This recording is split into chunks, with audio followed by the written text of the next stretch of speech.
All right, today we're going to be talking about what do we do once we get here, right? All the chokes that we can use. But first, we're going to give us one more tool to get to the back. Monday we also covered getting to the back from a turtled opponent. Today, we're going to skip that. Go ahead and go down. I'm going to go mount.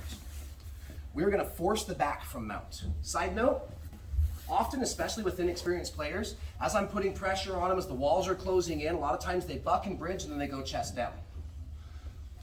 And they give up the mistake where we call it giving up your back. And then they try and get their hips up, they're gonna escape. I'm putting my hooks in, even if I'm heavy, we do what we call a cowboy, double underhooks. I'm pushing my legs out, my hips down, I'm bringing the elbows forward, I break them back down. Bill is in big time trouble right here, okay? I have all day long. If this is MMA or self-defense, we have options here. If we're talking about just jiu-jitsu, I can lock them in and I can start working. So when they go in cowboy, that's one thing.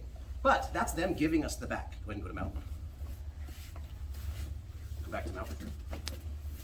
Today, we're gonna choose a little bit different path. They're not giving it to us, we're gonna see if we can force it. So when I'm in mount, once I've stabilized and gotten my points, I've gotten up to a little bit higher, a medium guard where I can start to attack. We're gonna set this up today like this. Even if Bill's hands are out here, he's leaving his throat open, so I'm gonna open the lapel. I'm gonna feed my hand in, like I'm gonna start to look for a palm up choke, or a palm up, palm down choke. Bill's hands have to come in to defend. So as I start to feed collar, his hands come to defend. Remember we just talked a minute ago about pushing the elbow and moving it over? Same idea today, just a little bit different feed. So as I feed in to the collar, his hands have to come up to defend or I'm gonna choke him. So I'm gonna cup the outside of the elbow. I'm gonna take my wrist and grab the top, so I wanna control the elbow, wrist. Now, all I wanna do is I wanna make Bill high five the floor and push his elbow over. So I'm trying to push it down to load it up and then roll it all the way across. When I do, his elbow comes over. All I wanna do is drop my chest straight down and trap the elbow so it can no longer go back this way. Now, if I wanted to, Bill, go ahead and pull your arm out. He can't, it's locked. So we're gonna make this transfer.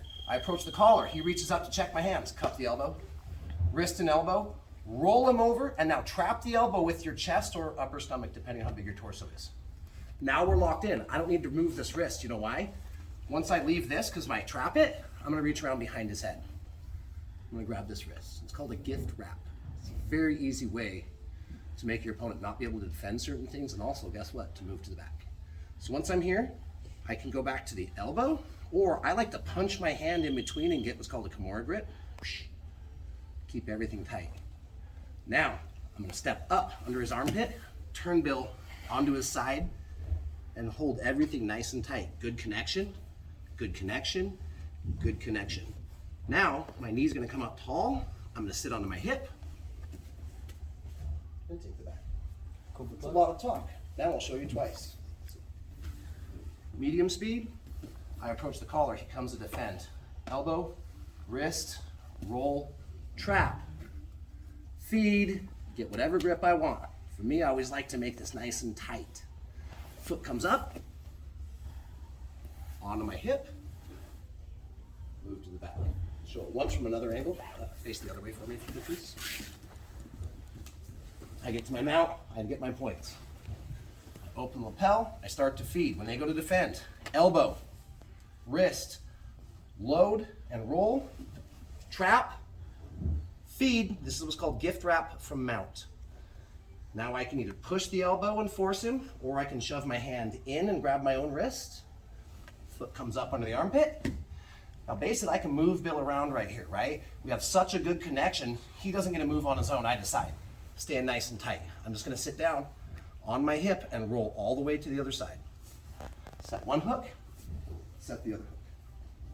Okay, it looks complicated, it's not. You'll feel it when you start to work with it, okay? 5 minutes on this one.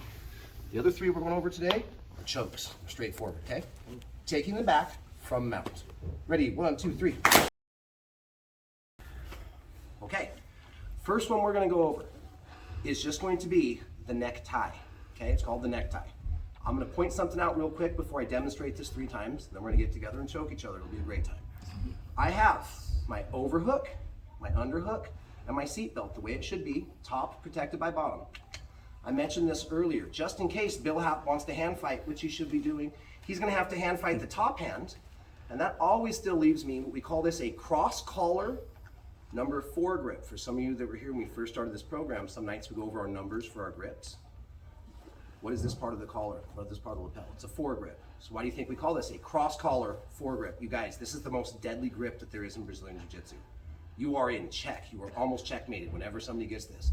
When I get the back, everything else I'm doing is going to revolve secondly off of me trying to achieve this foregrip. The way that we're going to work this to do the necktie, he's going to be a good partner. He's never done Brazilian Jiu-Jitsu a day in his life. He's doing something silly like some new players do. He's down here playing with my feet, right? So for when we learn this, we're going to assume that they're not hand fighting yet. Let's just learn it clean and simple the first time so we understand the full concept and the application. So here we go. All 4 points are met. 1, 2, protected. 3, chest plated, head in tight, number 4. So this hand is on top. All I'm going to do is go like this. I'm going to make like a monkey paw, and I'm going to move it over. I'm going to grab the lapel. I'm going to open it up. Here's why. When I set my foregrip, I don't want slack in the jacket right here.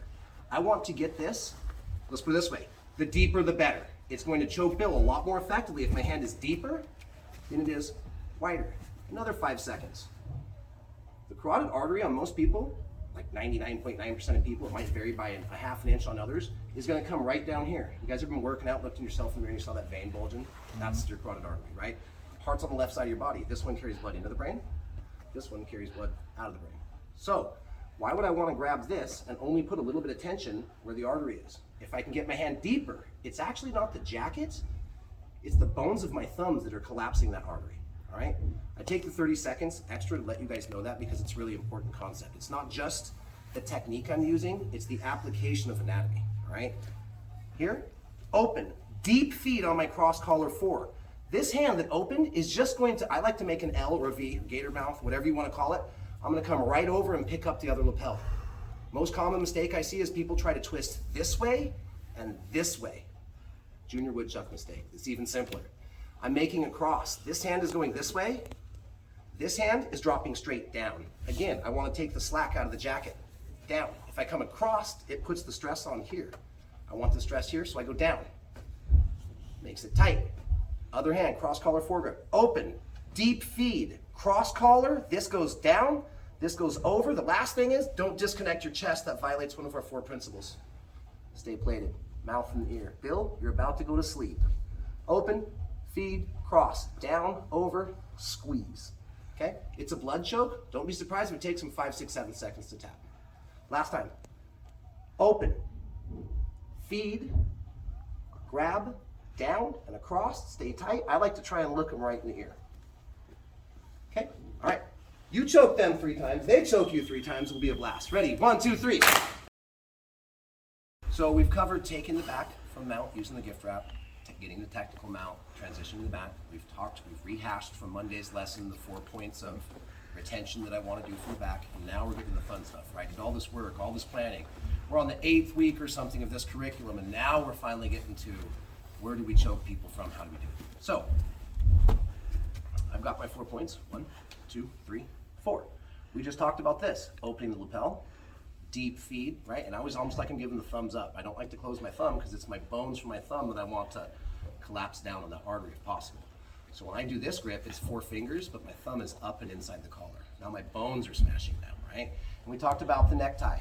I'm anchoring down, I'm pulling not only out, my elbow's not traveling towards the wall, it's starting to come around behind Bill's shoulder as I stay connected. Okay, now let's do a different version. Also, side note, the reason why I like to teach these 2 first is because there's gonna be some times, especially when Bill realizes I'm here, I'm gonna go to disconnect my hand, and some people chicken wing down and they won't let me get my arm out because they know if they do, I'm coming into my full rear naked choke, also known as lion's kill, or if he starts the hand fight, I can slide to my short chokes. Once this arm is out and free, his odds of surviving go down. So a lot of people, well, I'm in seatbelt, even if I pick this grip up, they're like, Chris, you ain't getting this arm out. So this is why we can do things like look for the necktie. My hand, whether it's trapped or I want it down here, really easy to go from one into the other. And if he breaks a grip, I'm right back into my seatbelt, right? Position before submission.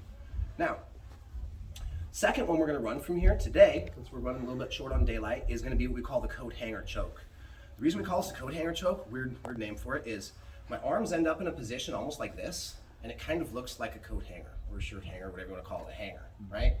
The idea is here, I'm already in here, I open, I feed my cross collar foregrip, thumbs up, deep as possible, and I get it nice and tight. I'm not out here, Everything's nice and tight, right? Keeping the plates.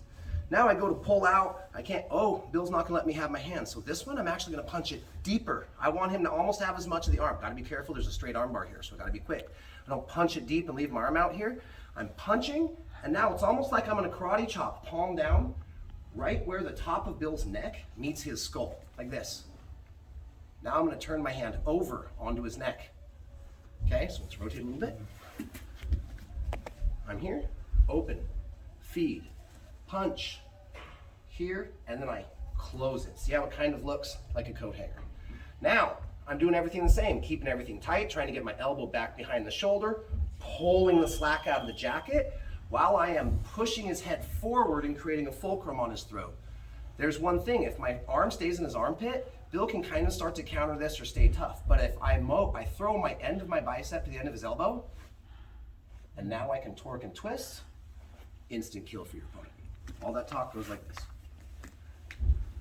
I opened, punched, karate chop palm down, so to speak, clamped the neck, staying everything nice and tight, pulling, pushing, working my way to the elbow. I'm pulling his elbow back while pushing his head forward and choking all at the same time. It goes like this. Once we get good at it. Okay?